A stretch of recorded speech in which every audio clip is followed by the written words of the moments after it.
مجھے تو ہمیشہ سے ہی یہ بات بیوقوفی کی لگی کہ ایک اللہ میاں بیٹھے ہوئے ہیں اوپر اور وہ ہر ایک کو دیکھ رہے ہیں اور ہر ایک کے بارے میں نوٹ کر رہے ہیں کہ اس نے کیا کیا، اس نے کیا، بہت ہی بزی رہتے ہوں گے وہ، مطلب ان کو فرصت ہی کہاں ہوگی کچھ اور کرنے کی۔ تو یہ باتیں تو مجھے تب بھی نہیں سوچی جب 5-6 سال کی عمر میں یہ کہانیاں مجھے بتائی جاتی تھی۔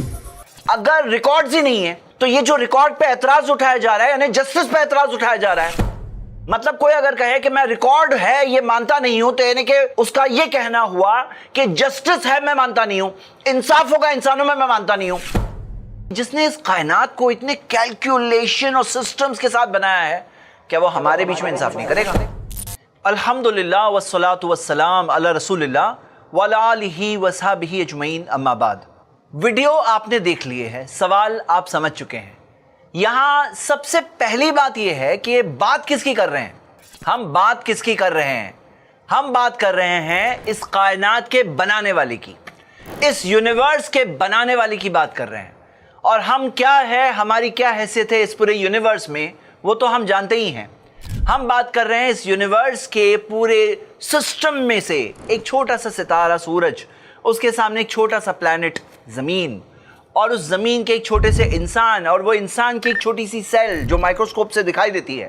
اس کے اندر جب جھانک کے دیکھتے ہیں تو ہمیں جو آرکیٹیکچر دکھتا ہے، تو واسٹ یونیورس سے لے کر چھوٹی سی سیل تک ساری چیزوں میں ہمیں ایک پرفیکٹ پلاننگ دکھ رہی ہے۔ اور وہ سیل کے نیوکلیس میں جب دیکھتے ہیں تو وہاں جو ڈی این اے ہے، اور وہ ڈی این اے کے اندر اتنی میسو انفارمیشن دکھتی ہے کہ اگر وہ انفارمیشن کو نکالا جائے اور لکھا جائے تو 106 والیومز بھر جائیں گے انسائکلوپیڈیا کے، اتنی ساری انفارمیشن وہ ایک ڈی این اے کے اندر ہے۔ تو ہم بات کس کی کر رہے ہیں؟ ہم بات کر رہے ہیں یہ کریٹر کی بات کر رہے ہیں۔ ایک سمپل سا ایگزامپل لیتے ہیں سمجھنے کے لیے۔ مان لو ایک سپر کمپیوٹر ہے اور ایک انسان ہے جو بیٹھ کے اپنا کیلکولیشن مائنڈ میں کر رہا ہے۔ تو جو سپیڈ میں ایک سپر کمپیوٹر کرے گا کیلکولیشن، اور جتنے سارے میسو کیلکولیشنز مائکرو سیکنڈز میں کر ڈالے گا، تو وہ انسان بولے گا پتہ نہیں کتنا ٹائم جائے گا اس سپر کمپیوٹر کو۔ تو وہ انسان کا کیا کمپیریزن ہے اس سپر کمپیوٹر سے؟ اور دنیا کا کوئی بھی سپر کمپیوٹر کیوں نہ ہو، وہ سمجھنا چاہیے زمین جو ایک چھوٹا سا پلانٹ ہے، اس کے ایک چھوٹے سے سپر کمپیوٹر کی کیا حیثیت ہے اس یونیورس کے بنانے والے کے سامنے؟ اس کا کوئی کمپیریزن ہی نہیں ہے۔ تو ہمیں یہ سمجھنا چاہیے کہ یہ جو ٹائم کیلکولیشن جو آپ بات کر رہے ہیں نا، یہ کچھ بھی نہیں ہے، یہ کچھ بھی نہیں ہے اس کے لیے۔ اس میں ایک بات جاننا بہت ضروری ہے کہ یہ جو کمپیریزن کر رہے ہیں انسان میں اور اللہ میں، انسان ایسا ہے تو انسان کے کیلکولیشن سے اللہ تعالیٰ کا ججمنٹ ہو رہا ہے۔ تو یہاں یہ بات سمجھنا چاہیے اللہ کون ہے؟ اللہ کون ہے؟ وہ تو سب کچھ جاننے والا ہے۔ حقیقت میں اس کو تو یہ ریکارڈ لکھنے اور پریزرو کرنے کی بھی ضرورت نہیں ہے، وہ ہر چیز جانتا ہے۔ لیکن یہ ریکارڈ اس لیے تاکہ حجت قائم ہوگی، قیامت کا دن ہوگا جب انسان وہاں پر ہوگا، اس کو اپنا اعمال نامہ پورا کے پورا ملے گا ہاتھ میں، جس سے وہ دیکھ سکے گا کہ میں نے کیا کیا کیا، اس کا ریکارڈ میرے سامنے ہے۔ جو مجھے انعام ملے گا یا سزا ملے گی، یہ میرے ہی کاموں کا نتیجہ ہے۔ اگلی بات کہ جو فرشتے ہیں وہ نوٹ کر رہے ہیں، جیسے کہ قرآن میں آتا ہے کہ فرشتے جو ہے وہ نوٹ کر رہے ہیں، ہر ایک لفظ جو ایک نکلتا ہے ایک انسان کی زبان سے، وہ فرشتے نوٹ کرتے ہیں۔ اب انسان کو یہ سمجھنا چاہیے ہر چیز ہم نے نہیں دیکھا۔ فرشتے جو ہے وہ ان سین ورلڈ، جو دنیا کو ہم نہیں دیکھ سکتے، اس کا حصہ ہے۔ اب سوچو کہ مائکروسکوپ جب نہیں بنے تھے تب تک بیکٹیریا ایک ان نون ورلڈ تھی، اسی طرح سب ایٹامک جو پارٹیکلز ہیں جب تک ویسے پاورفل مائکروسکوپس نہیں بنے تو ان کو آبزرو نہیں کیا گیا۔ اور آج بھی اگر یونیورس میں دیکھا جائے تو ڈارک انرجی اور ڈارک میٹر کو ریئلی دیکھا نہیں ہے، لیکن اس کے کچھ پروفز کے بیسس پہ ہم بلیو کرتے ہیں۔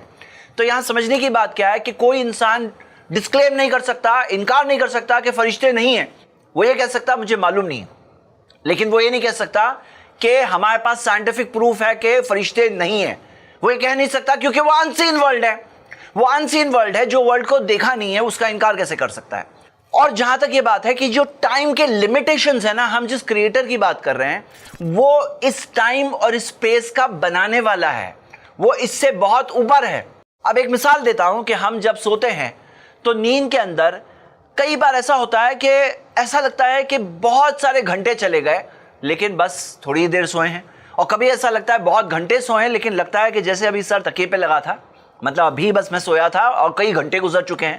تو ہم خود اپنے ہیومن ایکسپیرینس میں یہ ٹائم لیس ڈائمینشن کو ہم لوگ ایکسپیرینس کرتے ہیں اپنی نیند میں، اور موت ایک اس کا کمپیریزن ہے. اور یہ تو انسان کی بات ہے, ہم تو کریٹر کی بات کر رہے ہیں جس سے کوئی کمپیریزن نہیں ہے, وہ تو ٹائم سے بالا تر ہے. تو یہ کہنا کہ اس کے پاس ٹائم کہاں سے ہوگا, اس کو ٹائم کی ضرورت نہیں ہے, اس کو سٹرگل نہیں کرنا پڑتا ہے. کوئی چیز کرنے کے لیے اس کو سٹرگل نہیں کرنا پڑتا ہے جیسے انسانوں کو کرنا پڑتا ہے. وَهُوَ عَلَى كُلِّ شَيْءٍ قَدِيرٌ, وہ ہر چیز پہ قدرت رکھتا ہے. آپ کو انٹروڈکشن اتنا بڑا ملا ہے, اتنا بڑا یونیورس ملا ہے, 93 بلین لائٹ ایئرز, اور آپ پھر بھی نہیں سمجھ پا رہے ہیں کہ کون سے کریٹر کی بات ہو رہی ہے. اگر آپ کو ایک چھوٹا سا انٹروڈکشن ملتا تو شاید چھوٹے سے تعارف سے ایک انسان شاید سمجھا ہو نہ سمجھا ہو, تو ہم جس یونیورس کو دیکھ چکے ہیں, ہم سیل کے اندر دیکھ چکے ہیں, اور پھر اتنا سب کچھ ہونے کے بعد ہم ایسی بات کہیں گے, تو کیا یہ ہمارے لیے فیئر بات ہے؟ وہ ہر چیز پہ قدرت رکھتا ہے. اذا قضى امرا فانما يقول له كن فيكون, جب وہ کسی چیز کا فیصلہ کرتا ہے وہ بس کہتا ہے ہو جا, اور وہ ہو جاتی ہے. تو اس کریٹر کے لیے ایسے الفاظ یہ بالکل بھی صحیح نہیں ہے, یہ ایک انسلٹ ہے اس کریٹر کا, اور ہم سب کو اس چیز سے بچنا چاہیے. وہ ہر چیز کو دیکھ سکتا ہے, اور یہ کہنا کہ وہ وہاں کریٹر اور وہ خالق ہے, وہ کریٹر ہے, وہ کریشن سے الگ ہے.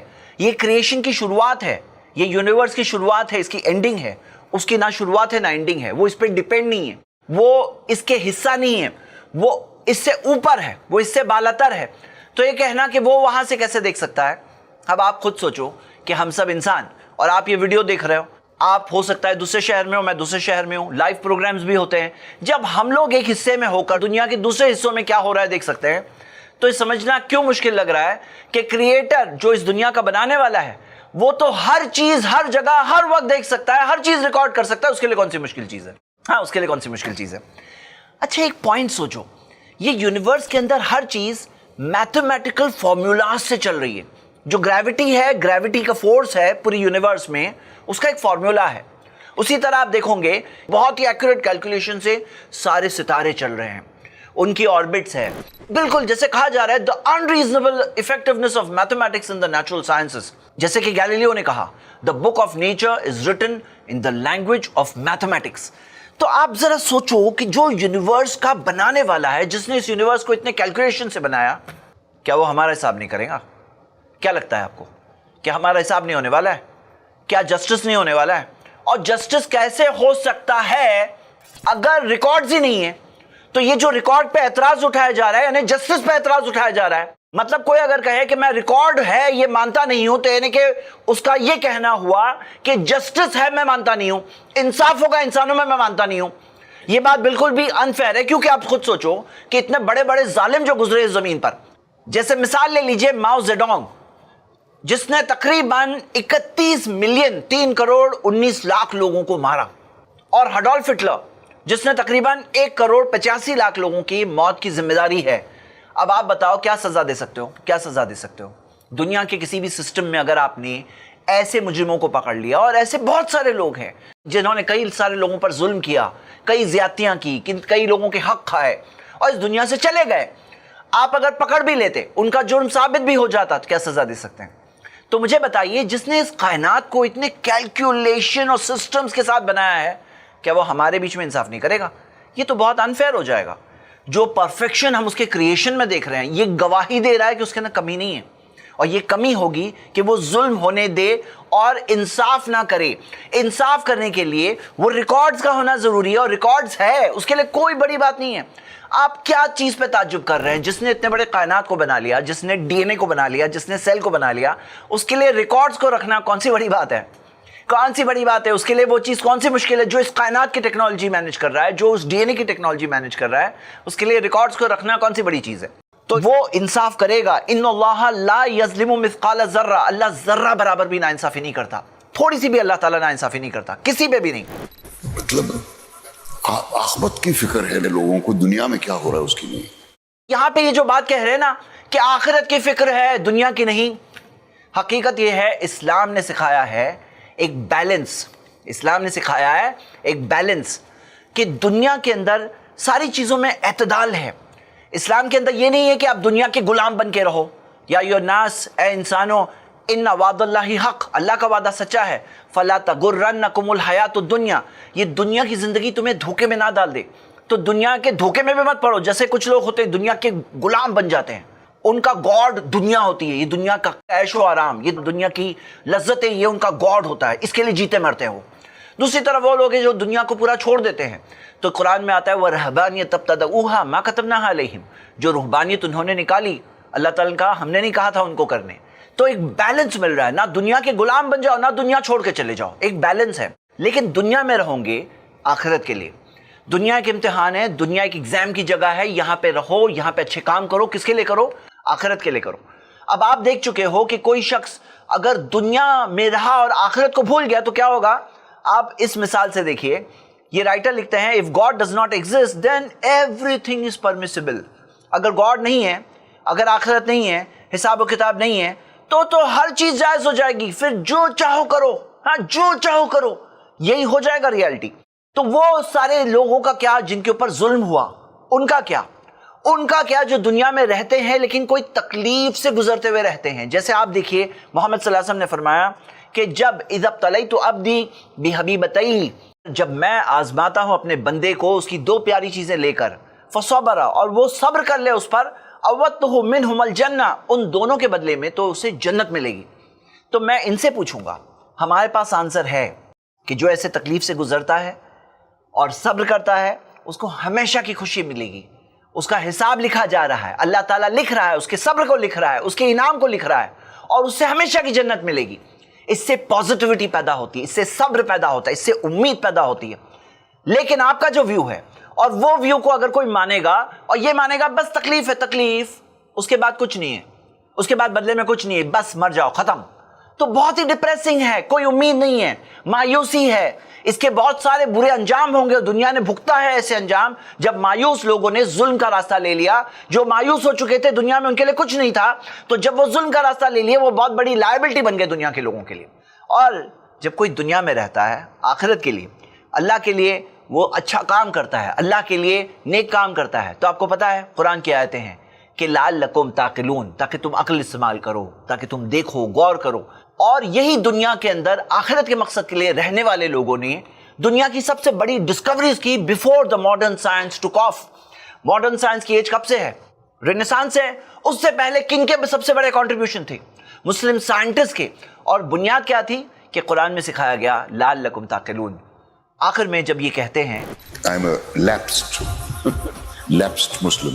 I am a lapsed Muslim جو کہہ رہے ہیں, تو میں کہوں گا فَمَنِ اهْتَدَىٰ فَلِنَفْسِهِ, جو ہدایت کا راستہ لیتا ہے, صحیح راستہ لیتا ہے, خود کے لیے لیتا ہے. وَمَنْ ضَلَّ فَإِنَّمَا يُضِلُّ عَلَيْهَا, جو گمراہی کا راستہ لیتا ہے اس کی گمراہی کا بوجھ اسی پر ہے. آپ اگر صحیح راستہ لیتے ہو آپ ہی کا فائدہ ہے. آخر میں ابھی عمر بھی کافی ہو چکی ہے, آپ خود سمجھ سکتے ہیں, تھوڑے ہی دنوں میں کبھی بھی جانا ہو جائے گا. جو ہدایت کا راستہ لیتا ہے خود کے لیے لیتا ہے, جو گمراہی لیتا ہے وہ بھی خود کے لیے لیتا ہے. ذرا سوچئے کتنے سارے پروفز ہیں, قرآن اللہ کی کتاب ہے, کتنے سارے پروفز ہیں, کبھی ایکسپلور کریے اوپن مائنڈ سے. کتنے سارے قسم کے پروفز ہیں قرآن میں, جو سائنٹیفک میریکلز ہیں, جو پیشن گوئیاں ہیں جو ثابت ہوئی ہے, جو ساری چیزیں جو قرآن کے اندر ہے. آپ دیکھ سکتے ہو جو حفاظت ہے اس کلام کی, جو اس کے اندر جو بیوٹی ہے, جس طرح سے وہ ٹچ کرتا ہے لوگوں کے دلوں کو. اور محمد صلی اللہ علیہ وسلم اللہ کے سچے رسول ہیں. کئی سارے پروفز ہیں, آپ دیکھ سکتے ہو ان کی جو پیشن گوئیاں ہیں, جو ان کی تعلیمات ہیں, جو ان کی پوری زندگی ہے, یہ ساری چیزیں پروفز ہیں. بس آنکھیں کھول کر کے آپ ایک بار دیکھ لیجئے, آپ کو حق بات سچی بات ضرور دکھائی دے گی. اپنے دل سے اللہ تعالیٰ سے, اوپر والے سے مانگیں کہ اللہ مجھے صحیح راستہ دیکھ کر صحیح راستے پر چلنے کی توفیق عطا فرما. شکریہ. السلام علیکم ورحمۃ اللہ. الحمدللہ اس ایپیسوڈ کو بنانے میں بشیر احمد اور ان کی فیملی نے پورا تعاون کیا ہے.